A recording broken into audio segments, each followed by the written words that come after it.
My name's Dash and Grizzly, and I'm completely unqualified. So, the one thing I want to talk about today, there has been an update on a biopic called Crossface, a movie that absolutely needs to be made. But in order to tell you that story, I have to tell you a few other stories. When I was 7 or so years old, my household fell into the late 90s wrestling craze of WCW and NWO versus the WWF Attitude Era and the Monday Night Wars.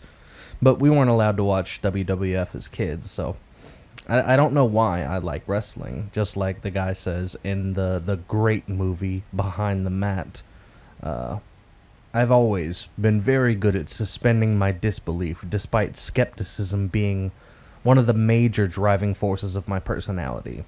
I mean, I like the cruiserweight matches that would happen on the lower card in the first hour of the show, and most of all, I liked and cheered for Chris Benoit. My family and I, lost all interest in wrestling after Goldberg's winning streak was broken and the subsequent infamous finger poke of doom, a notoriously awful booking decision allegedly made by Kevin Nash in early 1999 after Starrcade in 98 when Goldberg lost to him. So, 5 or 6 years later, I was watching again with WCW having been bought by WWF in 2001. And it was a very different product. Not quite as edgy as the Attitude Era, nor quite as violent. Nonetheless, I was mesmerized, and to this day I can't say why I like wrestling with any clarity. There was a brand split similar to what is happening today, SmackDown versus Raw. Raw supposedly being the A show, and SmackDown being the B show, but you'd never be able to tell. SmackDown constantly put on superior television programming because of its in-ring talent, its management being spearheaded by the genius himself, Paul Heyman. They had the likes of Undertaker, Kurt Angle, Brock Lesnar, Eddie Guerrero, and of course, Chris Benoit. Tragically, in 2005, Eddie Guerrero died of heart failure. WWE aired this touching tribute episode, and each performer got to speak about their love for Eddie. One frame showing Chris Benoit openly weeping for his friend while the roster gathered on the stage in the beginning of the show. Lots of sources say that Chris Benoit changed after Eddie's death, started writing these biblical passage and letters to Eddie in his journal, talking about his faith, talking about how everything just doesn't seem to be going right anymore. Lots of uncharacteristic dread in his writing.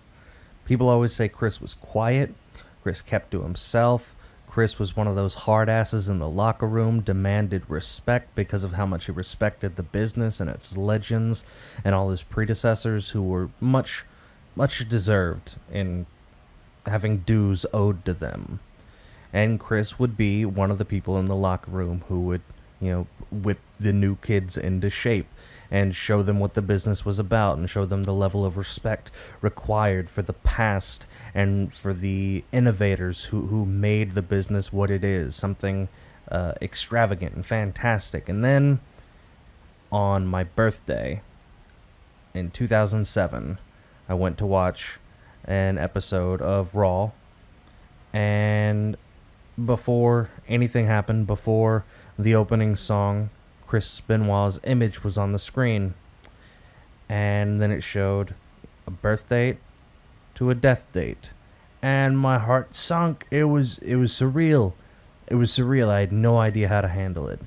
And I sat there and I watched Vince McMahon in the ring, who had this dumb angle before. I didn't even give a fuck about that. Something about the Vince McMahon character dying didn't matter. This night was about Chris, and to this day, I'm sure WWE regrets airing that really heartfelt tribute. The entire arena was empty, and they just showed a bunch of really old classic Chris Benoit matches, and Chris Benoit had the best matches. They showed his match against Dean Malenko at the motorcycle one. What was that? They showed his match against Bret Hart after Owen Hart died, the Owen Hart tribute match. That was really good. And they showed a lot of different superstars talking about him, what he meant to them. And in time, over the course of a few days, details would be released that over the weekend, Chris Benoit killed his wife, and then, well, that was a Friday. Saturday, he killed his son, and then the third day, he killed himself. Now, that's terrible. There's no way around how terrible that is.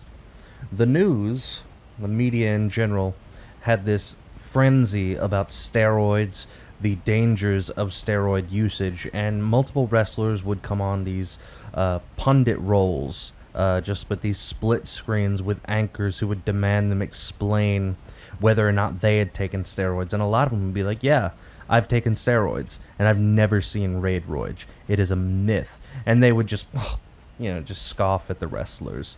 And I've been around people who take steroids, lots of people, and if they are angry, it's because they are angry people, having very little to do with steroids. And then the media, they were just relentless about this. Chris Jericho went on Larry King, and he was there with, I think, Bret Hart and Triple H. I can't remember entirely, but the thing that happened, the most important thing that happened, is a former wrestler, Chris Nowinski. He was a wrestler who won the Tough Enough series, I think season 1, and he was supremely unlikable to the fans. And the problem was he wasn't unlikable enough. He would go out and nothing would happen. The goal is to either get cheered if you're a face and booed if you're a heel, but if nothing happens, then you don't exist within the product. You have no place there. And that was his problem. But he had a concussion, a series of concussions perhaps, that left him in a state where he was recommended to no longer compete by doctors. And since he was from Harvard and that was part of his gimmick, he went on to write a fantastic book called Head Games about the National Football League and the concussions of the athletes in that sport. So, one of the first calls that Chris Nowinski made was to Chris Benoit's father after he died, asking if he could have Chris Benoit's brain. Chris's father said yes, and upon studying it, they found that he had the brain of an 80-year-old Alzheimer's patient. Him being as young as he was, this didn't make any sense unless you took into account the amount of concussions he had, the amount of brain trauma, the amount of CTEs, chronic traumatic encephalopathy, brought on by one of his signature moves, the flying headbutt, which he adopted from Dynamite Kid. And Dynamite Kid had his own problems. I mean, he was violent. You could look at him and just like tick all the boxes on the multiple concussions sustained, CTE out the door, and all of this brings up like one of the most important points is this beta amyloid plaques. And one of my favorite people to listen to talk about this is Dr. Rhonda Patrick. She can just sit there and just wean off facts like crazy. And anytime you have her in the audio waves, you just have to take notes. There's no listening to Rhonda Patrick without having your mind blown and overloaded with such a staggering amount of information. So, I mean, I highly recommend listening to her podcast. It is called Found My Fitness. And she's just marvelous with breaking down very esoteric terms into layman's terms. And I appreciate her to no end. So, about this movie that needs to be made. We don't know if it will get made. It has been in pre-production and just development in general for years. In 2013, they hired Vincente Amorim. Sorry if I'm saying that wrong. He was there to be the director for a while, and eventually that fell through, and now just recently, a matter of days ago, they said Lexi Alexander will direct the movie. And he's done things like Punisher, Warzone. He's done some episodes of Arrow and Supergirl. And I don't watch either of those, but just the fact that this has a director, that it's moving forward, it's given me some hope, because This has been an unreasonably controversial story. Unreasonably so. Chris Benoit has been entirely wiped from the WWE. He has no presence there whatsoever. No merch has been sold whatsoever since WWE heard about the news. Vince denies that he has any responsibility, and in a lot of ways he doesn't. He takes care of wrestlers. The WWE takes care of their own. And you look no further than that of Scott Hall, Jake the Snake Roberts to figure things like this out. X-Pac, all these people who needed help, WWE helped them. It's just that the signs weren't there. Chris Benoit is one of those situations where if you want to see him as an evil individual, you will. But if you know his story, if you have listened to the people who talk about him and you know otherwise, you have to wonder at what point did he stop being Chris? Because of this CTE, because of all this brain injury, you have to wonder, is it him? Did he do this? Or is it just this complicated mix of everything that could go wrong and did go wrong? Even further than that, was he himself for the past 2 years since Eddie died? Because they were absolute best friends. And just for someone you love to die by participating in the wrestling industry that you love and have all the detriments that go along with it, having to be juiced to the gills to look like they did. They had veins on their veins. The anger is not a big thing when it comes to steroid abuse, but an enlarged heart is. Absolutely. There is no denying that. And that is definitely what Eddie died of. And Chris's declining mental state after that is definitely due to CTE and brain damage, but it could just as well be due to the inability to properly grieve. And then you also have that whole Joker philosophy where everybody is one bad day away from becoming a monster. And you combine all these things, and I, personally, knowing Chris Benoit's story and trying to look at all the other factors, I have a hard time blaming him. There's lots of biology going on. There's lots of psychology going on. There's a lot of things in the way of why this person could have done what he did, but the whole thing is there's too much missing from the puzzle. We'll never really know. And what's important, I think, about this biopic and why it needs to be made is that there should never be a subject that is considered so taboo, a story with such an importance underneath of it, that one organization like the WWE or the social zeitgeist in general says we shouldn't tell it.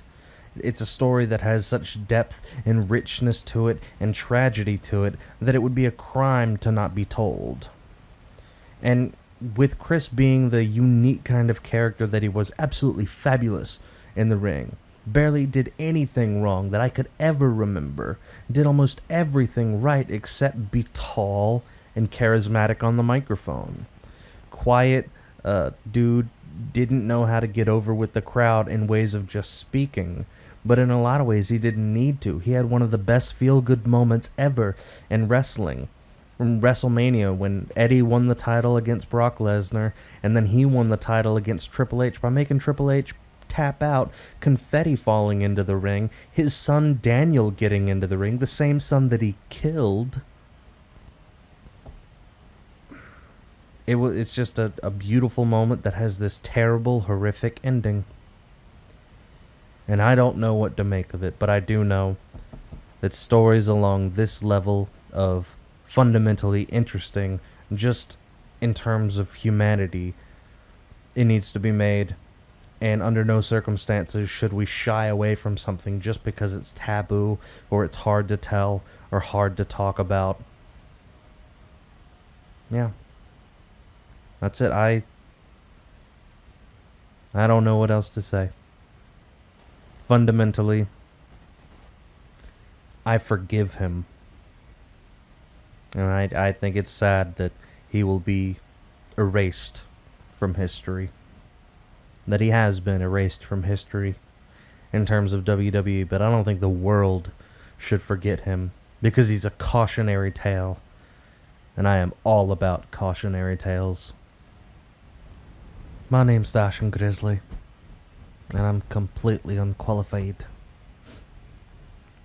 Bear with me anyways. Have a wonderful day. Now I'm bored, you bore me. When your boss's boss's boss has a boss. Bored. Is this movie Harvey from the 50s, and his mother says to him, in this world, you can be oh so pleasant or oh so right. I prefer pleasant.